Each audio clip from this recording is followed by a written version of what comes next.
City, Cusco provincia, Abancay provincia, Arequipa, toda Arequipa, Tacna, Sí, en el Tacna. olor, ahora sí podemos decir en el olor hermanos, ¿no? Bueno, mira, hola Fidel, ¿cuál de los Fideles eres? ¿Eres Fidel? Ah, Mira. Buenas noches con todos, soy Fidel Marcaviaca. Hola Fidel, qué gusto verte. Oye, meses sin desde vernos, Urubamba. hermano, qué bárbaro. Sí, ¿Ah? tiempo. Aquí Fidel es un ilustre representante del Valle del Urubamba, del Qué Valle bueno. Sagrado. Pues muy bien. Bueno, ¿empezamos ya? ¿Sí? Creo, ¿no? Tú ¿Ya? mandas, David. Bueno, vamos a empezar. Primero quiero reconocer la iniciativa de Jordan Mercado, de Javier Medina, de poder relanzar estas tertulias que teníamos siempre después de la meditación. Aquí en Arequipa se organizó bajo esta figura de tertulias culturales, invitábamos a alguna persona, nos contaba un poco lo que hacía y conversábamos luego de lo que hacía, ¿no? Entonces, ahora pues esa iniciativa pues de relanzarlas vía Zoom se ha hecho realidad y vamos a lanzar el primer ciclo de tertulias que la va a iniciar Claudio Cabaza con nosotros, ahora ya lo presentaremos un poquito. Luego, la semana que viene estará con nosotros Aldo Bravo, ¿no? Que sabe muy bien que es un marquetero nato, pero ahora está metido en el mundo de la universidad, y como hablan de que las quiebras de colegios, quiebras de universidades, etcétera, él nos va a decir qué va a pasar con nuestras universidades desde el punto de vista de fondos, es decir, de cómo van a hacer para tener alumnos, bueno, el Estado le da lo mismo, ¿no? Pero las privadas, si no tienen un número de alumnos dado, pues mancan, así de sencillo y crudo. Bueno, y luego la siguiente reunión la siguiente tertulia va a estar a cargo de ¡ay, carambas! Oye, Davico, ayúdame. ¿Y Aldo? No, Aldo, no, es Fernando Pérez. de Fernando Pérez. Fernando Pérez es un tigre de la logística, pero toda esa logística también ha tenido que tener sus reacomodos con todo el tema de la pandemia, ¿no? Entonces, Aldo es la próxima. por eso se llaman tertulias en pandemia, porque, bueno, estamos en pleno y no se nos, al menos aquí en las ciudades que he mencionado, estaremos todavía un tiempo medio cuarentenados, ¿no? Bien, y la pandemia parece que va para rato, así que tenemos que ir acostumbrándonos y ver cómo cuidarnos para no enfermarnos, ¿no? Y luego la última tertulia del ciclo está a cargo del doctor Sagaceta, Jorge Luis Sagaceta, que es un médico neumólogo de una de las mejores clínicas de Lima, la angloamericana, y que nos va a hablar pues del presente y del futuro de la pandemia, justamente, ¿no? Para decir que se viene luego, ¿no? Que todo es un mundo de incertidumbre. Bueno, ese es el primer ciclo, ¿ya? Entonces, ahora vamos a empezar con Claudio. No me he ido un ratito. En el momento lo voy a presentar, se desapareció. Bueno. No, ya. No, Ya es somos que 31, está bien. ya Bueno, estoy.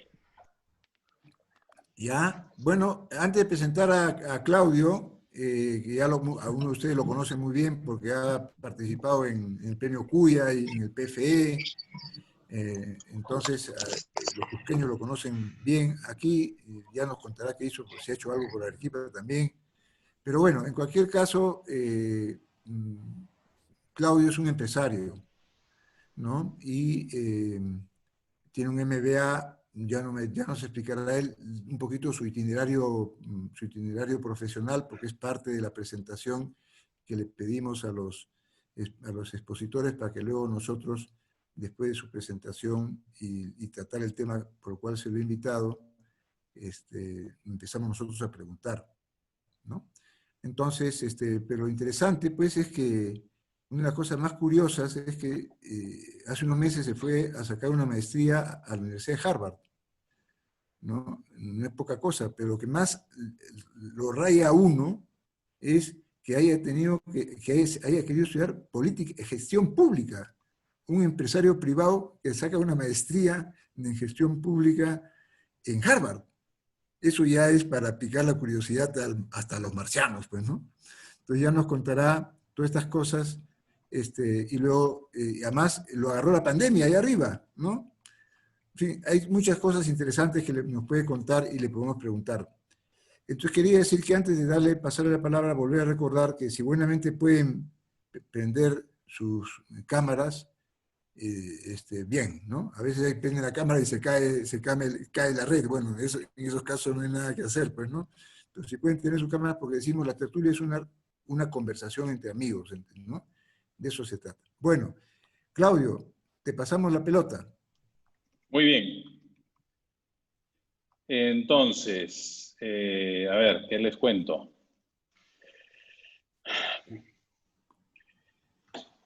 Estudié Ingeniería Industrial en la Universidad Católica aquí en Lima.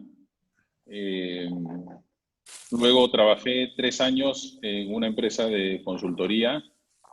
Me la pasé trabajando más en la región andina, Colombia, Venezuela. También estuve algunos proyectos en México. Estuve varios meses trabajando en Arequipa, pero trabajé muy poco en Lima. Trabajé solamente, de todo ese tiempo, trabajé 2 meses de los 3 años que estuve en consultoría. Y luego me fui a hacer una maestría, un MBA, a la Universidad de Stanford. Estuve allí 2 años, regresé al Perú, trabajé 1 año y medio en Interbank, en la división de tarjeta de crédito, y luego 10 años como gerente general de una empresa fabricante de pinturas industriales, lo cual me llevaba también de vez en cuando a Arequipa, porque en Arequipa tienen las minas y ahí es donde nosotros, ese era un muy buen mercado para nosotros porque es el tipo de pinturas que hacemos, pinturas que se utilizan en minería, en petróleo, energía, gas. Luego de 10 años ahí, me pareció que ya había cumplido un ciclo y me pidieron que fuera a trabajar a la Universidad de Piura. Estuve 3 años trabajando en la Universidad de Piura, Campus Lima, como director de desarrollo. Y al mismo tiempo, en el año 2007, con otros amigos, fundamos una asociación de voluntariado que se llama Proyecto Peruanos, y después con el tiempo se ha convertido en ONG, pero bueno, durante muchos años trabajamos como asociación de voluntariado para promover el voluntariado en escolares y universitarios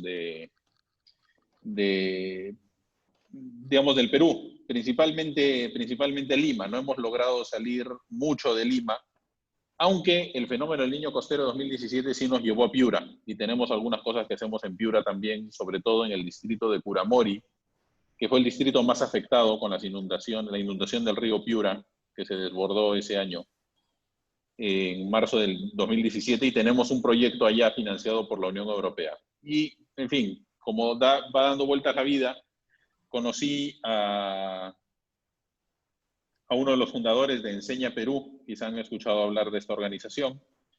Nos hicimos bastante amigos y Álvaro estudió en la Universidad de Harvard y un día se me metió la idea de decir, oye, a lo mejor me puedo ir pues un mes, una cosa así, a hacer un programa de especialización en Harvard, ¿no? Qué bacán sería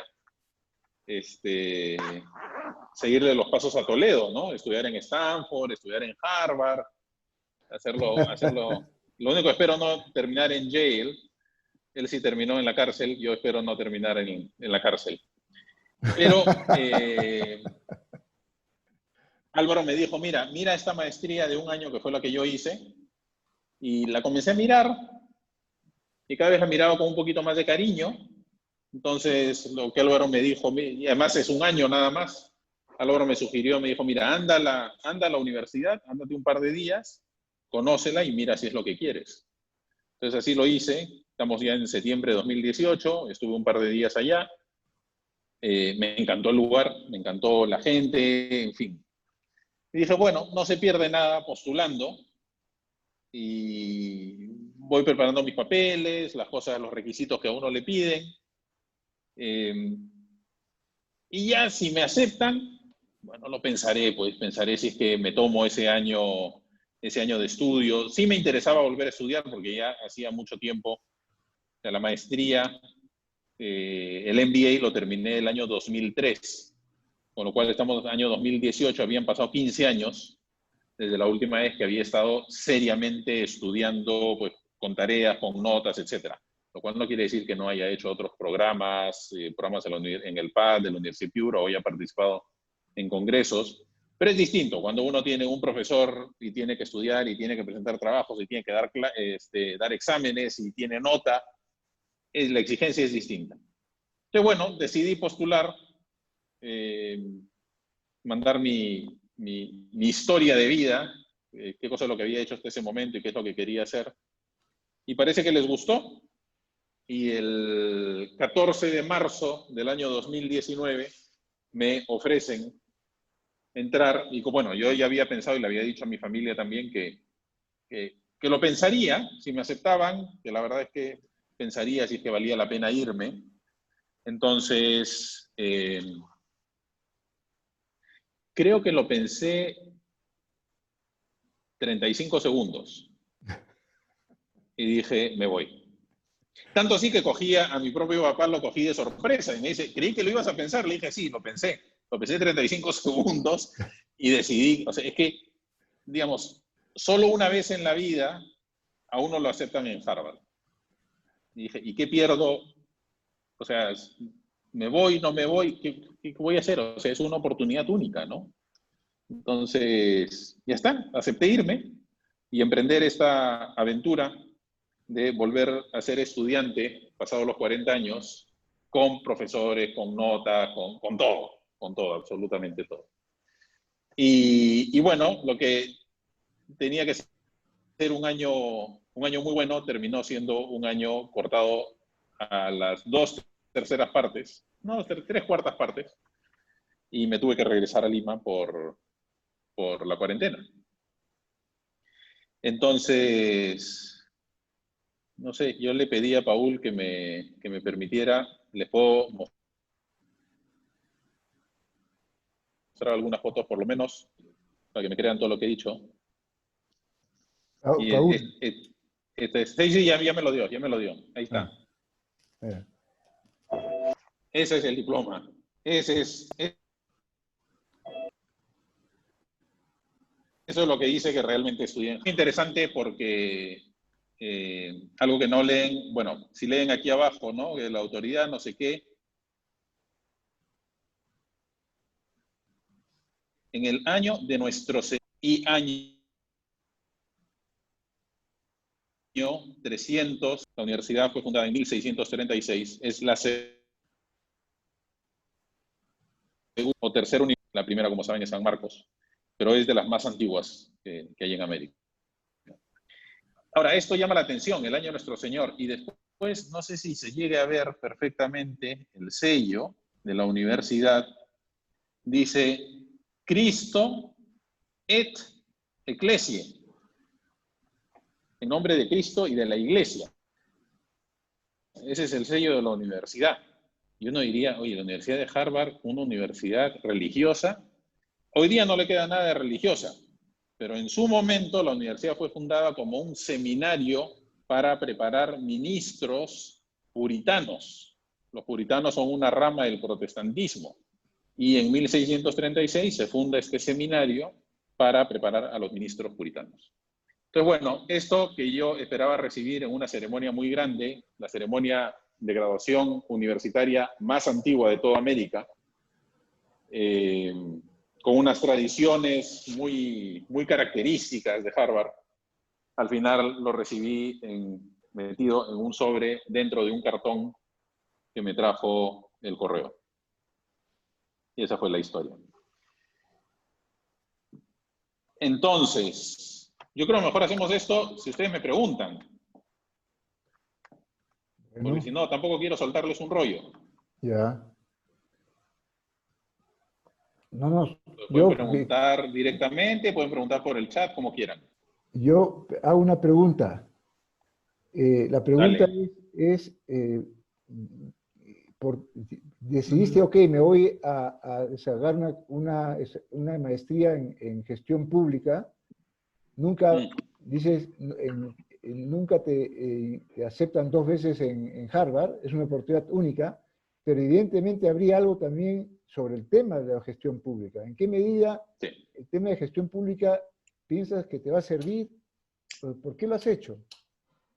A ver, entonces, la mejor forma, creo, de definir lo que es una maestría en gestión pública es que es diciendo lo que no es. O sea, el MBA es la maestría en administración de empresas. Ya está. Entonces uno lo preparan para administrar empresas. ¿Para qué cosa te prepara una maestría en administración pública o en gestión pública? Para todo lo demás, para administrar todo lo demás. Entonces, dentro de la gestión pública entran, lógicamente, el tema político, entra diplomacia, entra el Estado, organismos internacionales, organismos multilaterales, ONGs, fundaciones. Entonces, ¿cuál fue mi ángulo para ir a estudiar? Bueno, la ONG que había comenzado el año 2007 y que había ido creciendo y creciendo y creciendo, y creo que tenía una historia que contar que les pareció interesante, ¿no? Entonces, mi principal interés al irme a estudiar allá era aprender, aprender de temas que usualmente no te enseñan en un MBA. Aprender de qué cosa, digamos, cómo se maneja el Estado, cómo se maneja un país, cuáles son los distintos modelos de democracia que hay en el mundo, ¿no? Otro, inteligencia artificial aplicado a la gestión pública. Ese es un tema que se nos viene. Aquí en el Perú no hacemos nada en temas de inteligencia artificial. Pero en Estados Unidos ya hay experimentos más que hay experimentos.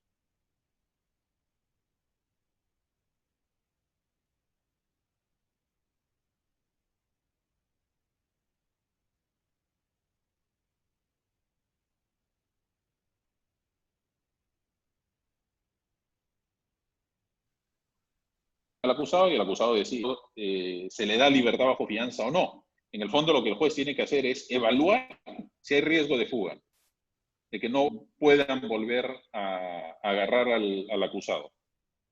Una computadora puede decidirlo mejor de lo que lo decide un juez. Inteligencia artificial está en el manejo de las ciudades. Ha habido una ciudad en Japón, creo que fue Narita, donde está el aeropuerto, no recuerdo ahorita bien, donde por primera vez se presentó un candidato que era una computadora. Pero hacia allá vamos. O sea, hay muchísimas cosas que hoy día hacen las personas que las computadoras lo pueden hacer mejor. Lo que no puede hacer la computadora es todo aquello que requiera corazón, que requiera, pues, generosidad, que requiera el dar. Eso no lo puede hacer la computadora. ¿Qué otra cosa me interesó estudiar? Me interesó negociación, todo un año de negociación, de cursos de negociación. Dicen que Harvard es uno de los mejores lugares para aprender negociación y para ponerlo en práctica. He aprendido muchísimo, distintos enfoques, distintas formas de verlo. Qué cosa funciona, qué cosa no. Sobre todo es práctica. ¿Qué otra cosa se aprende? Funciona un poquito de cómo funciona Naciones Unidas, de cómo funciona el Tratado de Cambio Climático, de cómo funciona el gobierno chino. He llevado todo un semestre de clases sobre cómo funciona China.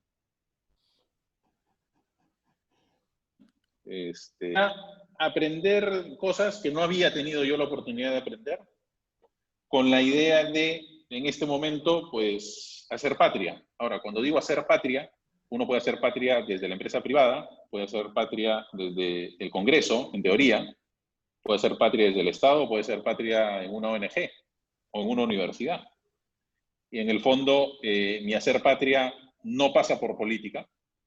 No tengo un interés en postular a un cargo público. No me veo yo haciendo campaña política. Pero sí me veo quizá en algún momento trabajando en el Estado, quizá en algún momento trabajando en algún organismo internacional, etcétera, ¿no? Entonces, ese es más o menos lo que me lleva a querer estudiar y querer aprender de cosas que en su momento, por ejemplo, ¿no? Una de las cosas que nada más llegar allá, uno de los primeros cursos que tenía decidido que iba a tomar era inteligencia artificial, porque cuando me gradué hace 17 años de la maestría de administración de empresas, eso era algo que no existía. Inteligencia artificial no era algo de lo que se discutía. Y es impresionante que en menos de 20 años es un tema tan importante a nivel mundial, ¿no? Y es un tema en el que el Perú, tarde o temprano, tenemos que comenzar a fijarnos más. Entonces, eso es lo que me lleva a estudiar y, lógicamente, bueno, y hago una... ¿Qué otra cosa he aprendido? Hace unos días un amigo me preguntó y me dijo, Claudio, ¿puedes definirme en un minuto o en 2 minutos lo que has aprendido en Harvard?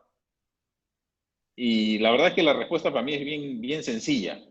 Y es menos de 1 minuto, es menos de 30 segundos, es menos de 10 segundos. El mundo está lleno de gente buena. El mundo está lleno de gente con buenas intenciones. Puede ser que su forma de ver el mundo tenga planteamientos equivocados o que no tenga la suficiente profundidad filosófica o antropológica para entender qué cosa es mejor, que quizá esa solución que está planteando es una solución muy de corto plazo o es una solución pues, un poquito sentimental, un poquito me dan pena, pero en el fondo lo que me he encontrado entre mis 190 compañeros es qué cantidad de gente buena hay, qué cantidad de gente que quiere realmente hacer algo bueno. Y éramos de lo más variado que uno se puede imaginar. O sea, digamos, ejemplo de mis compañeros de clase. Una mujer de Omán, por eso tiene que buscar el mapa, ¿dónde está Omán? Iba vestida, digamos, de forma árabe. Nunca le ves el pelo, siempre que sale de su casa está cubierta, como suele ser las mujeres árabes. Y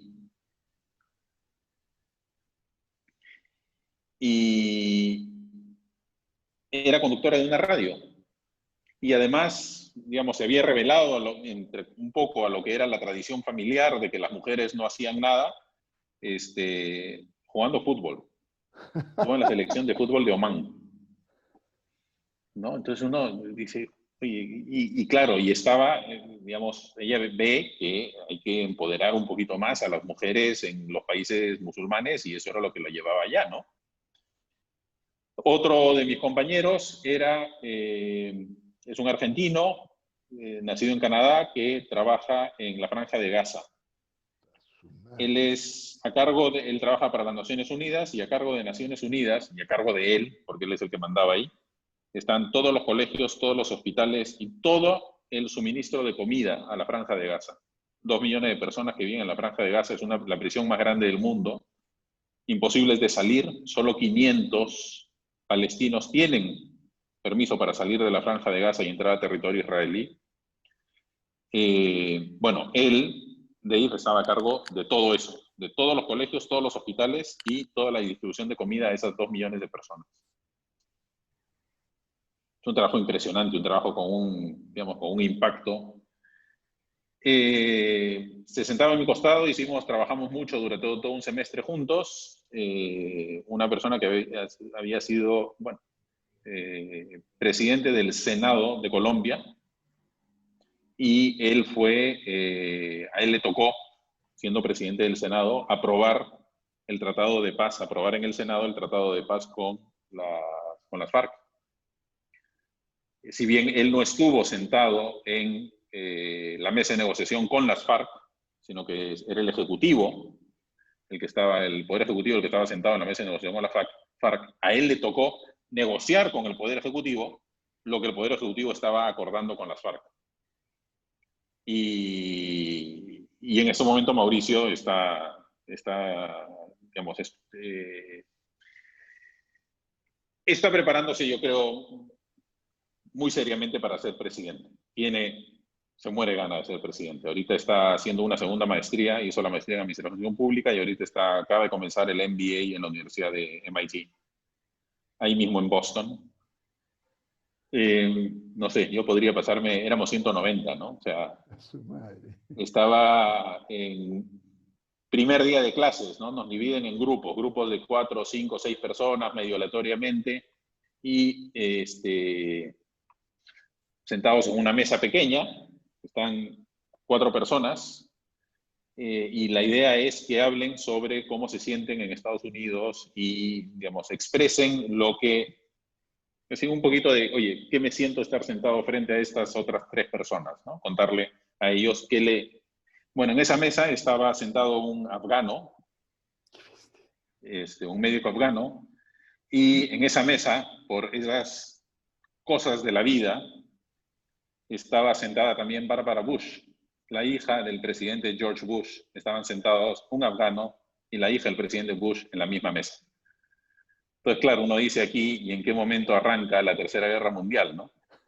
O está sentado un coronel del ejército israelí y a su costado, en la clase de negociación, está sentada una palestina de Ramallah que toda su vida le han dicho que el enemigo, el malo, el terrorista es el ejército israelí. Y al lado de ella está Yaron, que es coronel del ejército israelí y además coronel de inteligencia. O sea, no es cualquier cosa, ¿no? Es el que tiene que definir a ver en qué momento se supone que va a haber ataques en Israel. En fin, se dan esas cosas y yo creo que al final la gente está allá y se da cuenta de que es una oportunidad única, y es una oportunidad única también de poder conversar con gente que piensa de manera muy distinta a uno y también poder entender lo que significa que otras personas piensen muy distinto y tratar de entender los motivos que llevan a una persona a pensar así. Bueno, ¿qué más? Bueno, a ver, ¿alguien se anima a David preguntar tenía una algo? pregunta. David Espinosa. Sí, sí. La verdad es que estoy impactado, y no me esperaba menos, Claudio. Me hacía una idea, pero no tanto, mañana. Tengo un fan en el Cusco. Sí, sí, bueno, hay varios, te voy avisando. Claudio, cuéntame de los profesores, por favor. Los profesores, ¿qué tal el nivel? Eh, Obviamente era todo en inglés, pero había cierta flexibilidad también en cómo comunicaban. ¿Quiénes eran? Un poquito el perfil de ellos. Gracias. A ver, cosas que se me van ocurriendo. Las primeras semanas, yo comencé clases el 1 de julio y el programa era de 1 de julio a 28 de mayo. Ese era el plan. O sea que eran 11 meses completitos. Las primeras 2 semanas tuvimos clase un grupo de 70. Hace un momento he dicho que éramos 190, pero primero fuimos 70, que éramos los de países subdesarrollados. La idea era tener un aterrizaje suave a la cultura americana, la forma de discutir, hablar en un idioma que no es nuestro idioma materno, excepto algunos casos contados, y la verdad es que se armó un grupo muy, muy, muy cercano, muy unido. Y luego ya el 17 de julio se nos une los otros 120 participantes, que son los que venían de países desarrollados. Me voy a saltar un minuto la pregunta que me acaba de hacer, simplemente porque, claro, uno les he dicho que lo mejor que uno encuentra en este lugar es la gente. Entonces, si encuentro, esta es la foto de estos somos los subdesarrollados. A ver.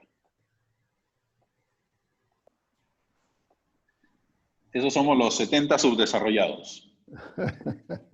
Entonces, simplemente voy mencionando así rápidamente. Sudáfrica, Uzbekistán, Kirguistán, India, Líbano. Él es de la Franja de Gaza. Este no es del que les hablaba, porque el que manda en la Franja de Gaza es este de aquí.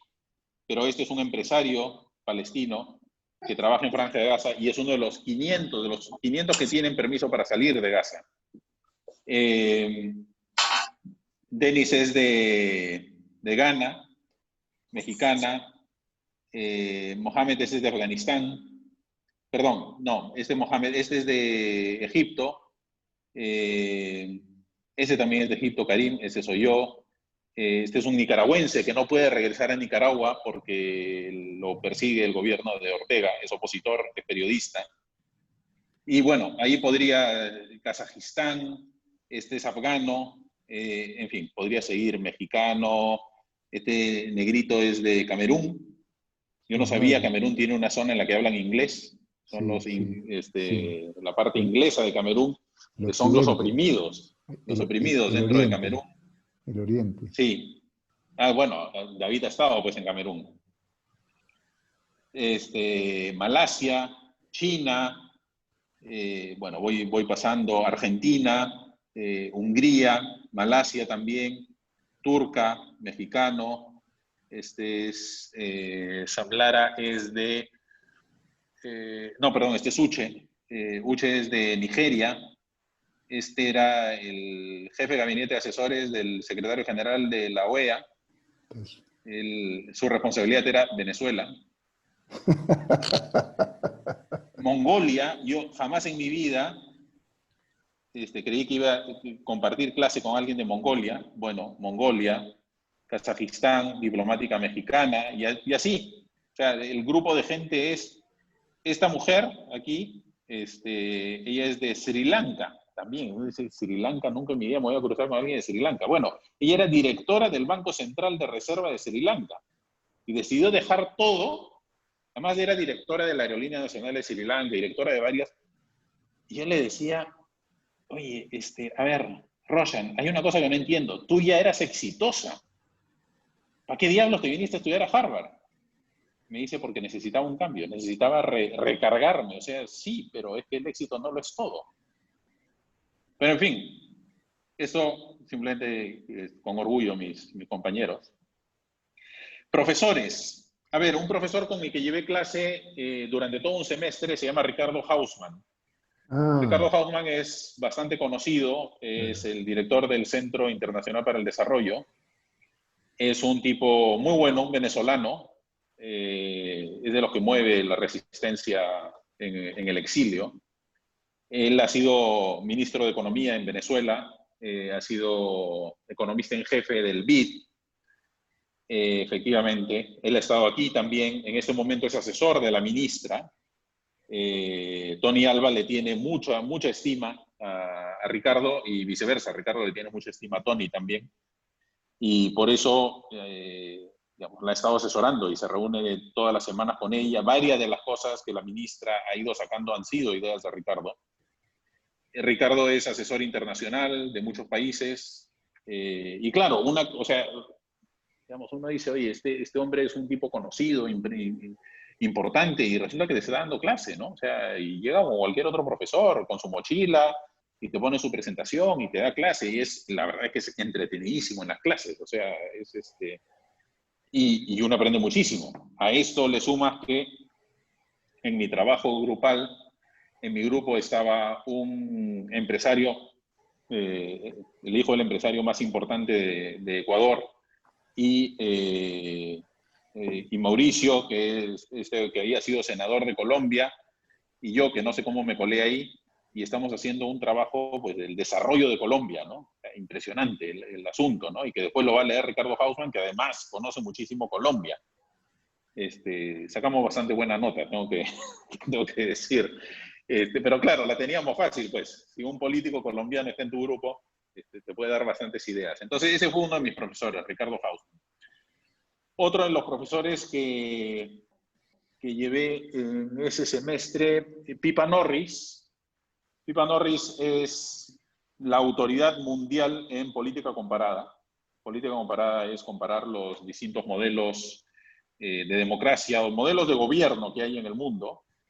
Pippa Norris es una mujer que nos daba clase martes y jueves, y el jueves se iba al aeropuerto, viajaba a algún lugar del mundo, y el martes estaba de regreso dándonos clases, ¿no? Inclusive me dijo que la habían invitado a venir a dar una conferencia aquí a Perú, pero como era la semana de exámenes, un poco difícil para ella, ya habría otra oportunidad para viajar. Entonces dice, pero ¿viaja tanto? La verdad es que ahora las camas de los aviones son así, uno se echa, ya te está diciendo que viaja en primera clase, ¿no? A uno le compran pues esto, y uno y duerme, y amanezco en Londres, y puedo estar ahí, y en fin, es una inglesa muy, muy, muy dedicada. No sé, escribe un libro por año. Esto ya digo todo, o sea, la mujer tiene algo que decir. Y llevé un curso de una doctora en psicología, un curso, digamos, bastante bueno, pero ella es bastante más joven. Otros profesores con los que he tenido, este fue el primer semestre, y otros profesores con los que he tenido conferencias, conversaciones, etcétera. Marshall Gantz es el profesor que fue uno de los jefes de campaña de Barack Obama. En realidad era el que le armó toda la historia, y es una autoridad en storytelling. Lamentablemente llevar su curso se me cruzaba con otras cosas, entonces ya no pude llevar el curso, pero sí he estado en varias clases con él. En el segundo semestre llevé clases sobre China con Tony Sage. Tony ha sido el director de la Fundación Rockefeller de la Fundación Ford, perdón, en China. Es una persona que desde hace 50 años va a China todos los años, habla chino perfectamente. Es más, de vez en cuando, es inglés, pero de vez en cuando hacía chistes en chino, y la mitad de la clase, que eran chinos, se reían, y la otra mitad nos quedamos como, ¿y qué dijo no? Y es una cosa interesante. ¿Por qué llevar un curso sobre China? ¿Por qué lleva un curso sobre China y la mitad de la clase, o sea, 40, eran chinos? Y es que la única forma de entender a China para los chinos es irse fuera de China y que les cuenten la historia de verdad, porque dentro de China nadie les cuenta la verdad. Dentro de China todo está muy controlado. Entonces, por eso era tan popular esta clase entre los chinos. Robert Wilkinson es un tipo ha trabajado en África, ha trabajado por todas partes, es una de las, digamos, personas en temas de negociación, se dedica a negociación internacional. Ha aprendido de los dos grandes gurús de negociación, que algunos tienen libros bastante conocidos, Robert Fisher y William Ury. Tienen un libro que se llama Getting to Yes, o Obtenga el Sí, un libro muy conocido. Y él ha aprendido y ha llevado clases con ellos, y ha sido un poquito quien los ha seguido, ¿no? Lamentablemente, uno de ellos creo que ya está muerto, y el otro está bien viejo. A ver, ¿con quién más he llevado clases? Otro con el que también tuvimos alguna conferencia, es interesante, profesor se llama Graham Allison. Él tiene una teoría, que si quieren la pueden leer en algún momento, busquen la trampa de Tucídides. Su teoría es que cada vez que hay el ascenso de un nuevo poder, de una nueva potencia, que reta a la potencia establecida en el mundo, hay más o menos en la historia 65% de las veces ha habido una guerra. Y esto se llama la trampa de Tucídides, porque cuando Esparta, digamos, comienza a subir en importancia y reta a Atenas, se van a guerra. Al final ganaron los atenienses, pero dice que esto se ha repetido a lo largo de la historia. Y Tucídides es quien escribe justamente sobre esta guerra, ¿no? Entonces la trampa de Tucídides es ahora, está más que nunca. Una de las cosas que yo no sabía, y que recién uno se entera cuando llega allá, es que China ya es la primera potencia mundial, si es que uno, no en PBI, digamos, nominal, sino uno hace la paridad adquisitiva. Por paridad adquisitiva, China es desde el año 2014 la primera potencia mundial. Lo que pasa es que usualmente no se mide así, se mide en dólares nominales, el PBI. Y esto es un reto, o sea, está retando a Estados Unidos. La pregunta es si habrá guerra o no habrá guerra. Él todavía cree que no, que no están dadas condiciones para que haya una guerra, pero dice, el llegar a una guerra es muy fácil. O sea, es una serie de malentendidos y termina llevándote una guerra, ¿no? Y es lo que pasó en la Primera Guerra Mundial y Segunda Guerra Mundial también, ¿no? O sea, cuando Alemania, pues, comienza a ganar preponderancia frente a Inglaterra, pues al final termina en la Segunda Guerra Mundial, ¿no?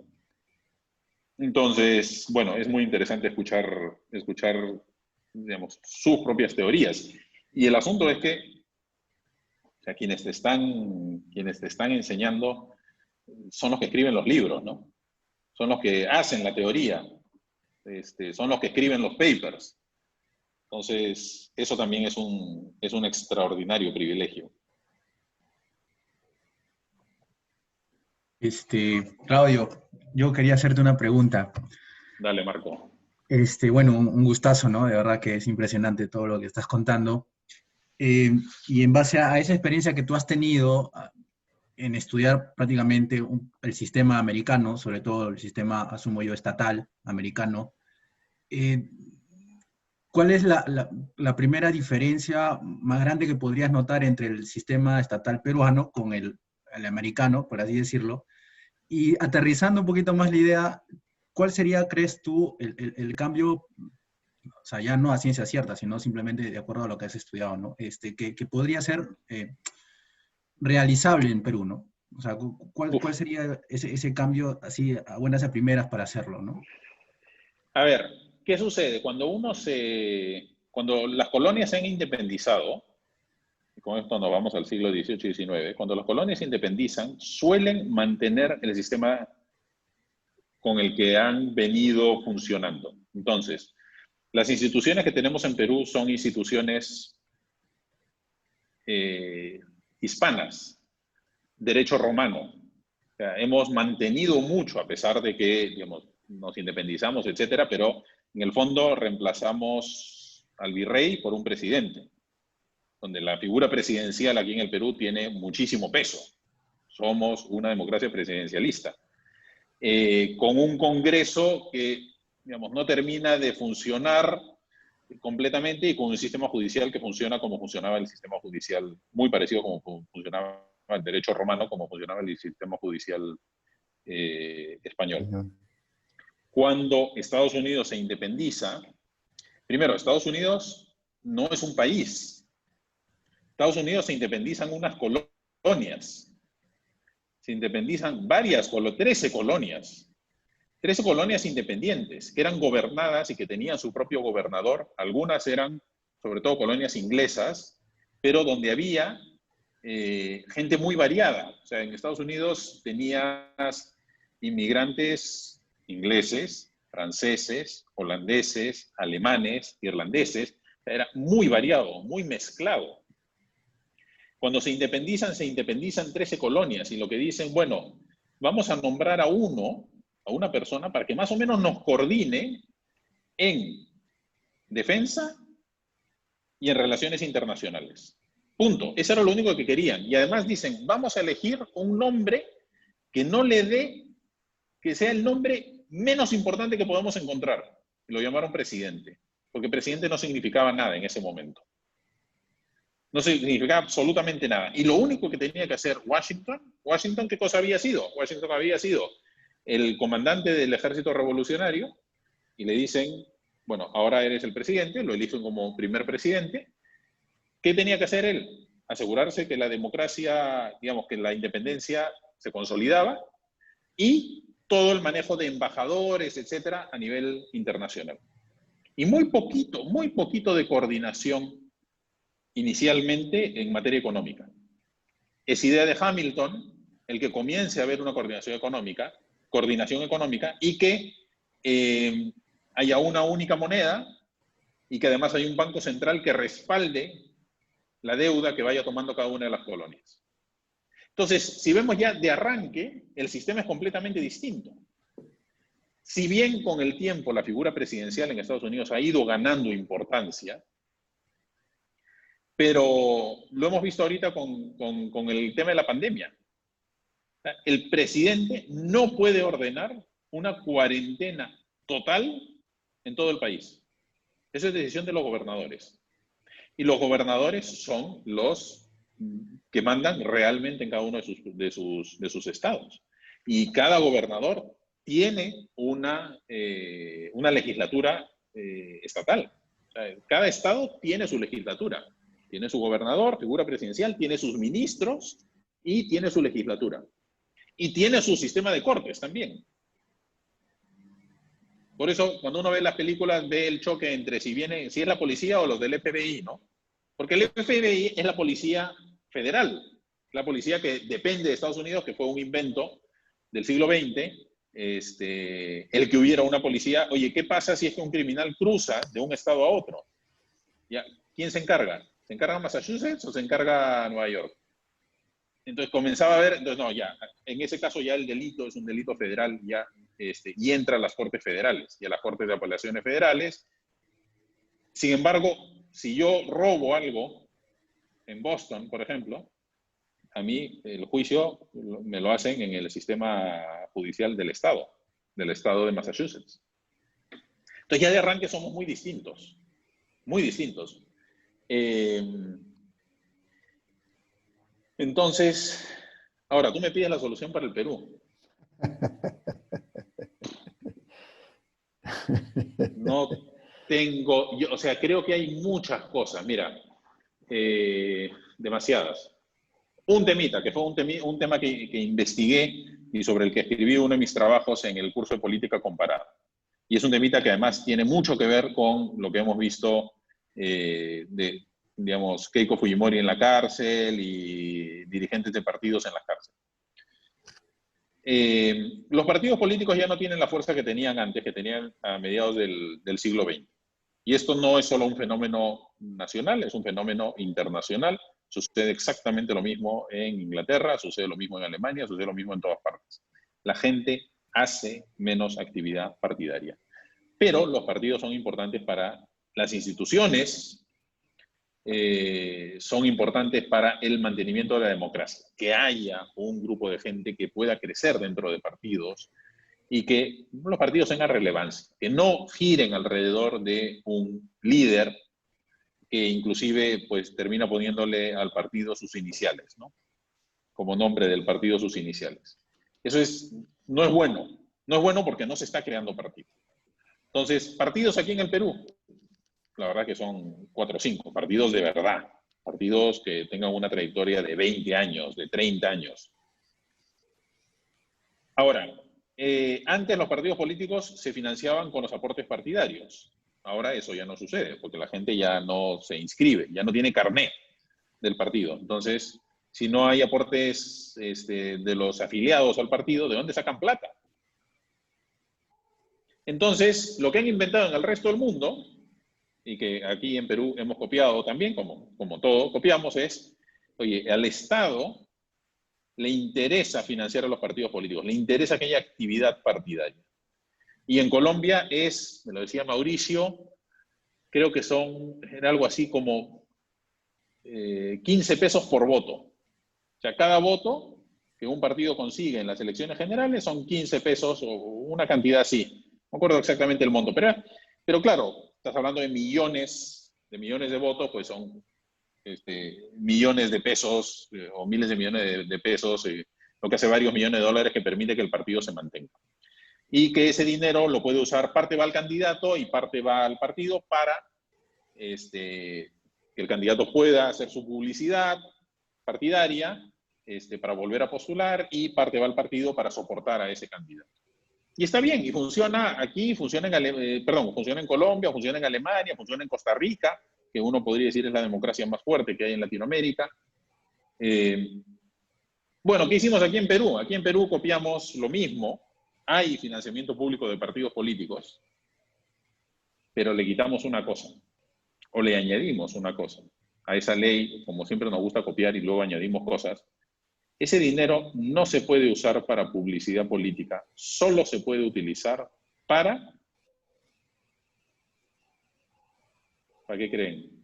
Para capacitación de los miembros del partido. Entonces, sí es verdad, aparte de que hubo algún problema durante el gobierno de Alan García y Ollanta Humala, que simplemente se apoderaron, o sea, le dijeron al Jurado Nacional de Elecciones no paguen los cheques, o mejor dicho, al Tesoro, o sea, le dijeron al ministro de Economía y Finanzas, no transfieras los fondos al Jurado Nacional de Elecciones para que lo transfieran los partidos, porque estamos en política de austeridad, lo cual no se puede hacer, y no debería haberse hecho, pero que, a ver, digamos, mándate un juicio.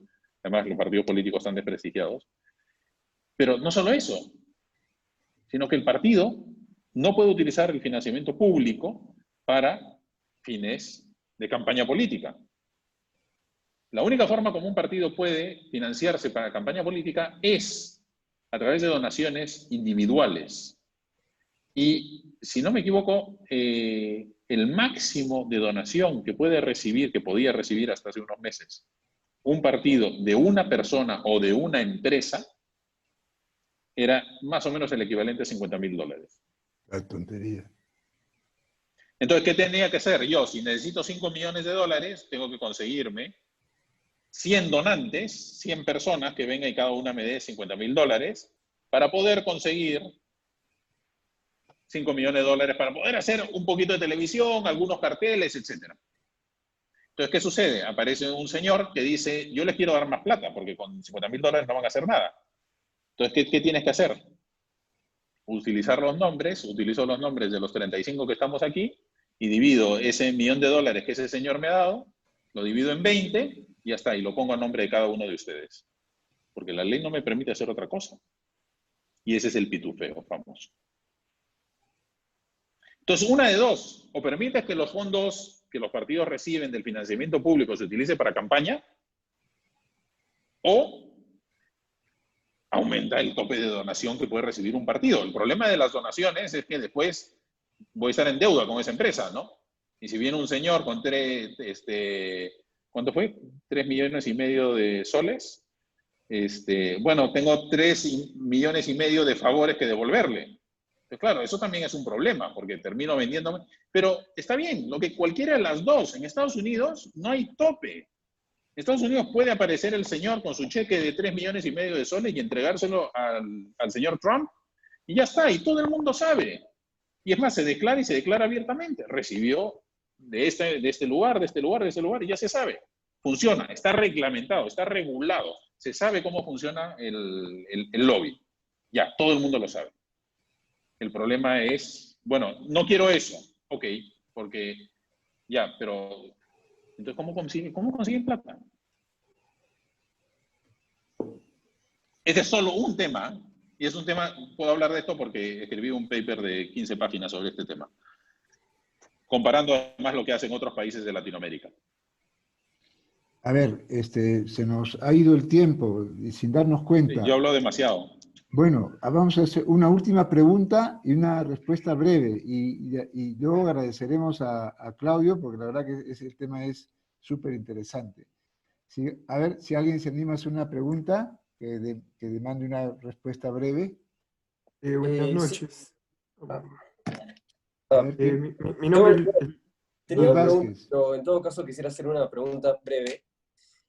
Claudio, ante nada agradecerte por la charla que nos has brindado. Yo estoy seguro que muchos de los aquí presentes estaríamos encantados de poder vivir tu experiencia.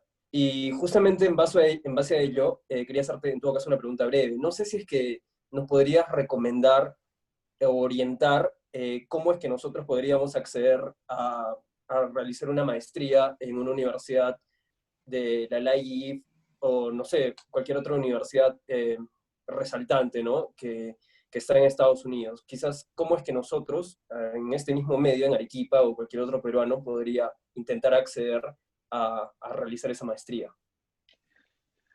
A ver, lo primero, y que es lo más fácil, o a veces lo más difícil, proponérselo.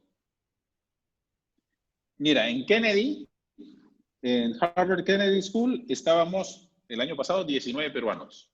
19 peruanos, que es un montón. Haciendo mi maestría yo era el único peruano, pero Kennedy tiene 3 maestrías más. 19 peruanos, ¿ok? 4 de ellos, puede ser el Pulicherry, 4 de ellos son o fueron alumnos de economía de la Universidad de Piura, Campus Piura. O sea que, digamos, si un piurano puede ir un arequipeño, puede ir un cusqueño, puede ir... Ahora, si hay un requisito, lamentablemente hay un requisito, y es el idioma. ¿Okay? Hay un requisito de idioma, sí, las clases son en inglés, si uno va a estudiar a Estados Unidos, será en inglés. Si uno tiene dificultad con el inglés, bueno, está España, por ejemplo, o están otros países de Latinoamérica. En Colombia hay una muy buena escuela que además trata de seguir un poquito el modelo de Harvard, la Escuela de Gestión Pública de la Universidad de los Andes. Entonces, eso es uno. Y luego el otro es proponérselo. Ahora, sí hay que hacer, digamos, entre comillas, hay que hacer mérito, porque uno tiene que, de alguna manera, destacar en algo de lo que hace. Entonces, ¿en qué destacan, por ejemplo, estos 4 piuranos? Bueno, cada uno ha sido muy bueno en las cosas que ha hecho. Uno está haciendo doctorado, los otros están haciendo la maestría en Administración Pública para Desarrollo Internacional, que es la misma que ha hecho la ministra de Economía. Y eran muy buenos alumnos también, ¿no? Porque algo que si se fijan en las notas de la universidad, se fijan en lo que uno ha trabajado y se fijan también en las recomendaciones que a cada uno tiene que pedir una recomendación. Eran 3 recomendaciones de gente que ha trabajado conmigo. Y finalmente unos ensayos en los que uno de alguna manera quiere, digamos, expresar o decir, contestando algunas preguntas, qué cosa es lo que quiere hacer con esa maestría y por qué quiere estudiarla y también cuáles son sus aspiraciones en la vida, ¿no? Pero creo que lo primero y que lamentablemente a veces nos quedamos es, uy, no, eso es imposible. Eso, no, muy difícil. Miren, si un chico lustrabotas, y no es que lo quiera poner de ejemplo, simplemente, si un chico lustrabotas de Chimbote puede llegar a hacer un doctorado en la Universidad de Stanford, la oportunidad está, la posibilidad, y este chico te aseguro que no sabía inglés, lo aprendió y se esforzó, etc. Entonces, es el esfuerzo del día a día, es las ganas de hacer las cosas bien, es las ganas de conseguir, digamos, ser un agente de transformación, aunque suene un poquito cliché la frase, realmente donde yo esté, oye, quiero hacer un cambio, donde yo esté, quiero que las cosas mejoren, donde yo esté, donde me toque estar, quiero que la gente esté mejor, quiero ver cómo puedo, entonces, ¿qué me lleva a hacer esto de gestión pública? O sea, en el fondo, yo digo, sí, trabajando en una empresa, influyo en unos 1.000 personas entre los trabajadores, sus familias, mis clientes, mis proveedores. Ya, 1.500 personas. Trabajando en la Universidad de Piura podía influir en 7.000 alumnos, más sus familias. Oye, ahora, tratando de buscar un trabajo, digamos, en otro ámbito, una de las cosas que sí me gustaría es que pueda influir y que pueda ayudar y que pueda servir mi trabajo, no ya para 7.000, si se puede, pues para 50.000 o 100.000. Y en eso estoy, ¿no? Bueno, nada, Claudio, muchísimas gracias de verdad. Creo que todos nos vamos contentísimos. Y bueno, de repente caemos en la tentación de invitarte en un nuevo ciclo más adelante para que nos cuentes algo más. De todas maneras, con mucho gusto. En el PFE y el premio Cuyay y estás comprometido. Entonces, pues nada. Bien, gracias. Solamente, Claudio, ¿verdad? si me das 2 minutos, Sí, adelante. te cuento una historia. Ya. Esta foto es la primera nevada que cayó en Boston en diciembre del año pasado. Esta estatua es la estatua más famosa de la universidad. Si ven, el pie está doradito porque la gente va y le toca el pie. Dicen que si uno le toca el pie, uno regresa a Harvard. Yo fui el año 98, estuve un día en Boston y fui y le toqué el pie. Así que parece que funciona. Le llaman la estatua de las 3 mentiras. Porque aquí dice, aquí que no se llega a leer, dice John Harvard, founder, abajo dice 1638. ¿Y por qué las 3 mentiras? Efectivamente, hubo una persona que se llamó John Harvard, pero él no fundó la universidad. Él fue el primer benefactor unos años después cuando donó toda su biblioteca y parte de su fortuna a este centro de estudios para religiosos. Dice 1638, esa es la segunda mentira, porque la universidad se fundó en 1636. Y la tercera mentira, que es la más grande de todas, este señor no es John Harvard. Porque en un incendio se quemó todo y no queda ninguna imagen, ninguna pintura, nada de cómo era John Harvard. ¿Qué hicieron? Cuando iban a hacer la estatua, normalmente los edificios allá llevan los nombres, digamos, las casas, los dorms donde viven los estudiantes llevan los nombres de los presidentes, que viene a ser el equivalente al rector de la universidad, ¿no? Entonces está Williams House, Adams House, y así, sucesivamente, hasta que apareció un señor que se llamaba Hoare, presidente de la universidad, que se llamaba Hoare. Hoare, que era su apellido, pero también se entiende, o sea, es una palabra que se utiliza para prostituta. Entonces, llamar a una residencia de estudiantes Hoare House, que es prostíbulo, decidieron que no era lo mejor para la universidad, ¿no? O sea, que no era una buena propaganda para la universidad. Entonces dijeron, perfecto, ya tenemos el modelo. Entonces copiaron una foto del señor Hoare, lo convirtieron en estatua y ya está, la estatua de las 3 mentiras. John Harvard no fundó la universidad, no fue en 1638 y este señor no es John Harvard. Así que, nada más. Bueno, muchas gracias. Saludos a todos. Entonces nos vemos el sábado que viene. Gracias, Claudio. Muy bien. Un abrazo. Perfecto. Bueno, muchachos. Muchas gracias, Claudio. Gracias. Gracias, Vico. Nos vemos con todos. Chao. Sean buenos, pórtense bien. Gracias. Gracias. Gracias. Hasta luego. Chao, chao.